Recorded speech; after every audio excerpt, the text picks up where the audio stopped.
नमस्कार, आप देख रहे हैं न्यूज 24 एक्सप्रेस। मैं हूं आपके साथ राशि और आइए खबरों की शुरुआत करते हैं।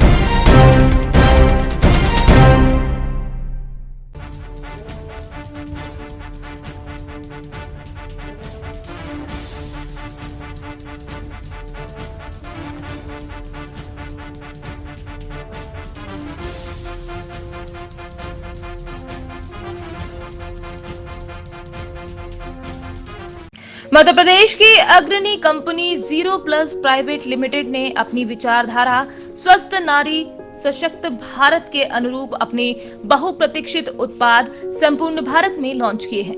Company pride wing sanitary pads एवं बेबी सॉफ्ट हैप्पी पैंट्स का सफलतापूर्वक विपणन आरंभ कर चुकी है। कंपनी का उद्देश्य कम मूल्य पर उच्च गुणवत्ता के उत्पाद समस्त भारतीयों को उपलब्ध कराना है। कंपनी के ग्रुप डायरेक्टर राहुल जैन स्वदेशी भारत एवं वोकल फॉर लोकल के अंतर्गत समस्त भारत में कंपनी की उपस्थिति दर्ज कराना चाहते हैं। कंपनी का मुख्य ऑफिस मध्य प्रदेश के इंदौर शहर में स्थित है। SSL जैन कॉलेज के अखिल भारतीय विद्यार्थी परिषद के छात्र छात्राएं पिछले 4-5 दिनों से लगातार जैन कॉलेज की प्राचार्य शोभा जैन को हटाने की मांग कर रहे हैं। अपनी इस मांग को पूरा करने के लिए कभी ज्ञापन, कभी धरना तो कभी सद्बुद्धि यज्ञ किया जा रहा है। छात्रों के अनुसार प्राचार्य ना तो समय पर आती हैं और ना ही सूचना सही समय पर जारी करती हैं। वहीं जैन कॉलेज के सूत्र बताते हैं कि अखिल भारतीय विद्यार्थी परिषद को प्राचार्य की ओर से चंदा नहीं मिल पाया था। इसको लेकर ये विरोध किया जा रहा है। इससे पहले भी जिले के एक अधिकारी के खिलाफ अखिल भारतीय विद्यार्थी परिषद के सदस्यों ने चंदा न मिलने के चलते ज्ञापन दिया था। इस मामले में कॉलेज के एक प्रोफेसर का कहना है कि चाहे वो किसी भी संगठन का हो, उनके लिए सिर्फ एक विद्यार्थी है। अगर उनकी मांगे जायज होती हैं तो हम उनके साथ होते हैं। ये मतलब कॉलेज के जो प्रिंसिपल हैं मतलब उनके अकॉर्डिंग है। मतलब यहाँ पे किसी चीज़ की व्यवस्था नहीं है। क्लास भी मतलब टाइम टू टाइम नहीं लगती है। स्टूडेंट को मतलब हर एक चीज़ में प्रॉब्लम है यहाँ पे है। जैसे कि वॉशरूम के लिए भी व्यवस्था नहीं है यहाँ पे, और पानी के लिए भी, आप पानी पीने के लिए भी जाना होता है ना, यहाँ पे दूर तक परिवार को पानी व्यवस्था ही नहीं है। हेडपम्प भी नहीं लगा हुआ है। मतलब ये प्रॉपरली तरीके से यहाँ पे कोई एडजस्टमेंट नहीं। नाम नीरज सेन है। मैं अखिल भारतीय विद्यार्थी परिषद से SFD प्रमुख हूँ और साथ ही SSL जैन कॉलेज का फर्स्ट सेम का स्टूडेंट भी हूँ। क्या समस्या है शोभा जैन मैडम से? मैडम से ये समस्या है, एक तो यहाँ पर जगह जगह नोटिस लगा दिए गए हैं, बच्चों को समय पर सूचना नहीं मिलना और अचानक ही लास्ट डेट तब लगाना, जैसे कि 1 या 2 दिन बचते हैं, बच्चों को पता नहीं पड़ता। इससे परेशानी होती। ना तो गर्ल्स के लिए टॉयलेट है, ना बॉयज़ को किसी के लिए पानी की व्यवस्था है, क्लासों की सफाई नहीं है, धूल पड़ी हुई है। मैडम से बोलो कि ना तो प्रॉपर टीचर टाइम से आते हैं, ना उनका कोई टाइम सारणी है, ना मैडम आती हैं। जिसका जो टाइम है उस टाइम पर टीचर पढ़ाते नहीं है, कभी भी आते हैं, कभी भी पढ़ा के चले जाते हैं। इससे बच्चों को काफ़ी समस्याओं का सामना। तो ये जो प्रदर्शन और ये बाहर विरोध कर रहे छात्रों को हक है करें, लेकिन अगर सही जायज़ मांगे हो तो हम लोग उनके आगे चलें। लेकिन अभी मैं जितने दिन से सुन रही हूँ, कभी बाहर सद्बुद्धि हवन करते, ये मेन गेट इसलिए बंद कर दिया है कि जो जिनके पास आई कार्ड है वो बच्चा ही अंदर आए। और रोज आके अगर ऐसी भीड़ शोर शराबा करेंगे तो क्लासेस कॉलेज का माहौल खराब होता है। किस बात को लेकर प्रदर्शन कर रहे हैं? छात्र लोग जो पहली बार आए थे तो उस समय तो ये था, शोभा जैन मैडम प्रिंसिपल हैं, हाय हाय कर रहे थे, बाहर आओ, भ्रष्टाचार हो रहा है, छात्रों का भविष्य अंधकार में है।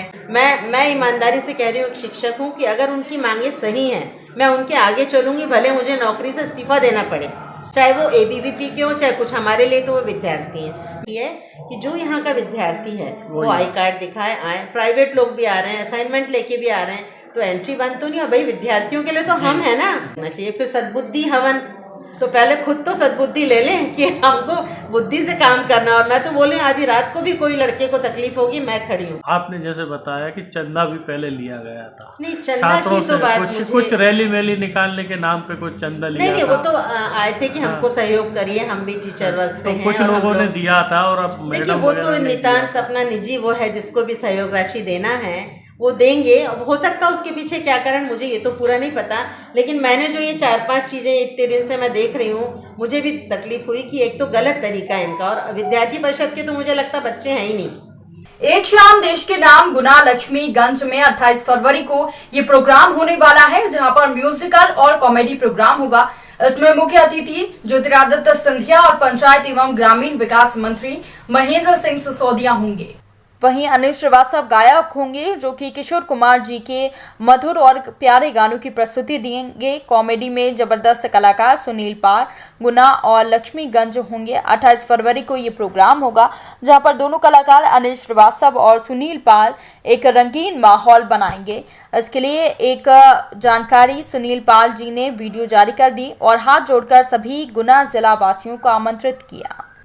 नमस्कार दोस्तों, मैं हूं सुनील पाल, आपका कॉमेडी का लाल, और मेरे फेवरेट शहर है गुना भोपाल जहां मैं आ रहा हूं 28 फरवरी शाम 7 बजे लक्ष्मीगंज गुना में। जी हां, बहुत सारा मजा आएगा। गुना में 2 गुना, 4 गुना, 1000 गुना, पता नहीं कितना गुना मजा आने वाला है, क्योंकि संगीत की महफिल है, कॉमेडी की महफिल है, हंसने हंसाने का प्रोग्राम होगा और गाने बजाने का प्रोग्राम होगा। गाने के लिए हमारे फेवरेट कलाकार, गुना की शान, हिंदुस्तान की पहचान, के फॉर किशोर के फेवरेट सिंगर हमारे अनिल श्रीवास्तव अपने ग्रुप के साथ में आएंगे और बहुत ही म्यूजिकल हंगामा मचाएंगे। साथ में मैं भी आऊंगा, कॉमेडी करने की कोशिश करूंगा, हंसने हंसाने की और आपके दिल में घर बसाने की कोशिश करूंगा। और एक गुड न्यूज ये है कि इस प्रोग्राम में, इस फंक्शन में, इसकी शोभा बढ़ाने के लिए हमारे राज्यसभा के लाडले सांसद आदरणीय श्री ज्योतिराज सिंधिया जी भी आने वाले हैं और साथ में मध्य प्रदेश के कैबिनेट मंत्री महेंद्र सिंह सिसोदिया जी भी आने वाले हैं, जिनको हम प्यार से संजू भैया कहते हैं। हाँ, तो इतना सारा प्यारा गुलदस्ता है, तो मैं आपसे हाथ जोड़ के निवेदन करता हूं, आइए और इस कार्यक्रम को 28 की शाम, फरवरी 28 को शाम 7 बजे मुझे साथ दीजिए और इस प्रोग्राम को ऐसा करेंगे यादगार हो जाएगा। तो लव यू ऑल। भक्तजनों, सुनील पाल की भावनाओं को समझो। Love you all. कलारस में एक महिला की कोरोना वैक्सीन लगने के बाद मौत हो गई, जिसके बाद बेटे ने आरोप लगाया है कि वैक्सीन लगने के बाद ही उनकी तबीयत बिगड़ी थी और इसके कारण उनकी मौत हो गई। हालांकि पूरी घटना के बाद हंगामे का माहौल है। कलारस थाना के क्षेत्र के निरारा गांव की मिनी आंगनबाड़ी केंद्र की कार्यकर्ता सुमन पति रघुवीर खटीक, जिसकी उम्र 44 साल है, उसने 25 फरवरी को फ्रंटलाइन वर्कर्स की सूची में नाम आने पर स्वास्थ्य केंद्र में कोरोना का दूसरा डोज लगवाया। रात में उनकी तबीयत खराब हुई, बुखार और सिर में तकलीफ हुई। तबीयत ज्यादा खराब होने के चलते परिजन कैलारस हॉस्पिटल लेकर आए, जहां पर चिकित्सकों ने उन्हें परीक्षण के दौरान मृत घोषित कर दिया। मृतक के पुत्र आकाश का कहना है कि मेरी मां की तबीयत कोरोना का टीका लगने की वजह से खराब हुई है, उनकी मौत हुई है। वहीं मृतक का पोस्टमार्टम कैलारस हॉस्पिटल में 3 सदस्यीय टीम के द्वारा किया गया। Block medical officer doctor SR Mishra का कहना है कि सुमन गंभीर रूप से ब्रेन ट्यूमर से पीड़ित थी और पोस्टमार्टम रिपोर्ट आने के बाद ही कारण सामने आ पाएगा। ठीक है, मेरा घर ग्राम निरारा है जी, और मेरी माँ को मिनी आंगनवाड़ी कार्यकर्ता है, उन्होंने कल मैसेज था, परसों मैसेज देखा तो कल वैक्सीन लगवाने के लिए कोरोना की वैक्सीन लगी थी उनको। कहाँ लगी वैक्सीन?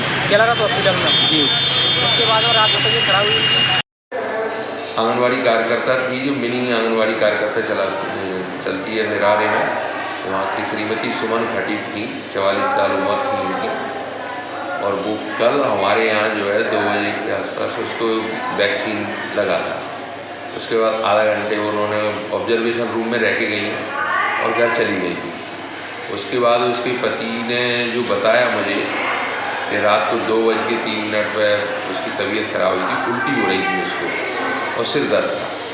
उसने ये भी बताया था कि इसको पहले से भी सिर दर्द होता रहता था, जिसमें डॉक्टर सेंगर का ग्वालियर इलाज चल रहा था। उसके बाद वो सुबह उसको डॉक्टर ज्ञान जाटव के यहाँ इलाज कराने भी लाए थे और इलाज कराने के बाद में वो घर ले गए थे। उसके बाद 3:30 बजे उसकी अचानक तबीयत और ख़राब हुई और कैलारस हॉस्पिटल में लेके आए थे, जहाँ उसकी मृत अवस्था में ही आई थी। उसके बाद हमने उसका PM करा दिया। 3 डॉक्टरों की टीम ने PM किया है, जिसमें उसको जो है सिर में दाहिनी तरफ फ्रंटल लोब में एक ट्यूमर निकला है, उसको हमने प्रिजर्व कर लिया, जांच के लिए भेजा। वैक्सीन उसका 25 तारीख को हुआ था, मृत्यु उसकी 26 तारीख को हुई। गंडई क्षेत्र के अंतर्गत जंगलपुर के कक्ष क्रमांक P/01 में वन्य प्राणी तेंदुआ मृत पाया गया था, जिसके बाद पुलिस लंबे समय से आरोपियों की तलाश कर रही थी। आखिरकार आरोपियों को गिरफ्तार किया गया। वन विभाग ने जांच में पाया कि 25 फरवरी को प्रकाश वलद, कार्तिक वलद और चेतन वलद और शत्रुघ्न वलद के द्वारा तेंदुए का शिकार किया गया था। मुजरिमों को पकड़ने के लिए उन्हीं की निशानदेही पर चाकू कुल्हाड़ी बरामद किया गया। आपको बता दें कि मुजरिमों के ऊपर कई धाराओं में मुकदमा दर्ज किया गया है। वहीं आपको बता दें कि मुजरिमों के द्वारा मांस खाने की मंशा से और जादू टोने का अंधविश्वास होने के कारण तेंदुए का शिकार किया गया था, जिस पर अब कार्रवाई की जाएगी। तेंदुए के शिकार की जानकारी मिलते ही टीम ने खोजबीन की थी। डॉग स्क्वाड और वन विभाग के अमले की मदद से आरोपियों को पकड़ा गया है। आरोपियों की संख्या 5 है। सभी आरोपी मगरकुंड गांव के निवासी हैं। आरोपियों की निशानदेही पर तेंदुए के कटे अंग, हथियार, विद्युत तार भी बरामद किया गया है।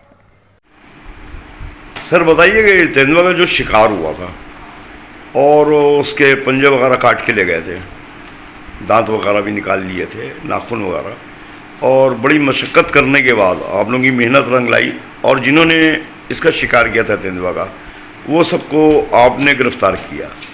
किस तरीके से गिरफ्तारी हुई और क्या क्या उनके पास से सामग्री जब्त की गई, इसके बारे में बताइएगा। जी धन्यवाद। ये घटना तो आप जान रहे हैं कि 22-23 तारीख की रात की है, फरवरी की। तो हम लोग उसी रात से ही एक्शन में आ गए थे और इसके लिए हमारी टीम का गठन किया गया और डॉग स्क्वाड अचानक टाइगर रिजर्व लोरमी से मंगाया गया है। और सुबह हम लोग 24 तारीख से ही हम लोग सभी हरकत में आ गए और हमारे द्वारा टीम बनाकर डॉग स्क्वाड की मदद से पहले मुखबिरी तक, पहले जो संदिग्ध है उसके तक पहुँचा गया, फिर संदिग्धों की मदद से जो वास्तविक आरोपी है उनके तक पहुँचा गया। इसमें वहीं जहाँ शिकार हुआ था मगरकुंड स्थल, वहीं के ही आरोपी निकले जो जादू टोना और मांस खाने के लालच में उसका शिकार किया गया था। 5 आरोपी थे जिसको आज छुईखदान माननीय न्यायालय के समक्ष रखकर उनको न्यायिक रिमांड में भेज दिया गया है। जेल गए वो। तो आप क्या है जो कुछ वन अधिनियम के जो कानून बना है उसके तहत जो हमारे वन प्राणी अधिनियम 1972 की धाराएं लगती है, इस धाराएं में जैसे 2, 3, 9, 51, 52 इनके तहत हम लोग उसको अभी जो न्यायिक रिमांड में भेजे हैं। ये जितने भी आरोपी थे ये सब उसी गांव के हैं? उसी गांव के ही हैं, मगरकुंड जात के बैगा हैं? नहीं, 2 गौड़ हैं, उसमें से 2 साहू और 1 यादव है। अच्छा अच्छा अच्छा। अपना नाम और पूरा पद बताइएगा। मेरा नाम Sanjay Azad Dingo Khairagarh. Okay, thank you. संस्कृति बचाओ मंच के जिला संयोजक अजय मिश्रा ने निवेदन किया है कि राम मंदिर समर्पण निधि का जो आज समय समाप्त हो रहा है उसे और आगे बढ़ाना चाहिए, क्योंकि अभी भी हिंदू समाज के हर व्यक्ति तक समर्पण निधि ग्रहण नहीं की जा सकी है। इसलिए कुछ भी समय और भी श्री राम तीर्थ ट्रस्ट और विश्व हिंदू परिषद को बढ़ावा देना चाहिए, जिससे हमारे हिंदू समाज का हर व्यक्ति श्री राम मंदिर के भव्य निर्माण में अपना समर्पण प्रदान कर अपने आप को गौरवान्वित महसूस कर सके। प्रदेश अध्यक्ष चंद्रशेखर तिवारी ने कहा कि भगवान राम का भव्य मंदिर श्री राम जन्मभूमि पर लगभग 450 साल की प्रतीक्षा के बाद बन रहा है। इसमें हमारे सनातन धर्म के हर व्यक्ति का योगदान होना चाहिए। इसके लिए सभी हिंदू संगठन और हिंदू समाज के व्यक्ति तत्परता से कार्य कर रहे हैं, लेकिन समय अवधि कम होने के कारण ये कार्य पूर्ण नहीं हो पाया है। समाज के हर व्यक्ति तक समर्पण निधि का ग्रहण करने का काम नहीं किया गया है, इसलिए इसका समय बढ़ाने का संस्कृति बचाओ मंच निवेदन करता है। हमारे आज के बुलेटिन में फिलहाल इतना ही। तमाम ताजा खबरों की अपडेट्स के लिए आप बने रहिए न्यूज़ 24 एक्सप्रेस के साथ। मध्य प्रदेश की अग्रणी कंपनी 0+ प्राइवेट लिमिटेड ने अपनी विचारधारा स्वस्थ नारी सशक्त भारत के अनुरूप अपने बहुप्रतीक्षित उत्पाद संपूर्ण भारत में लॉन्च किए हैं। Company pride wing sanitary pads एवं बेबी सॉफ्ट हैप्पी पैंट्स का सफलतापूर्वक विपणन आरंभ कर चुकी है। कंपनी का उद्देश्य कम मूल्य पर उच्च गुणवत्ता के उत्पाद समस्त भारतीयों को उपलब्ध कराना है। कंपनी के ग्रुप डायरेक्टर राहुल जैन स्वदेशी भारत एवं वोकल फॉर लोकल के अंतर्गत समस्त भारत में कंपनी की उपस्थिति दर्ज कराना चाहते हैं।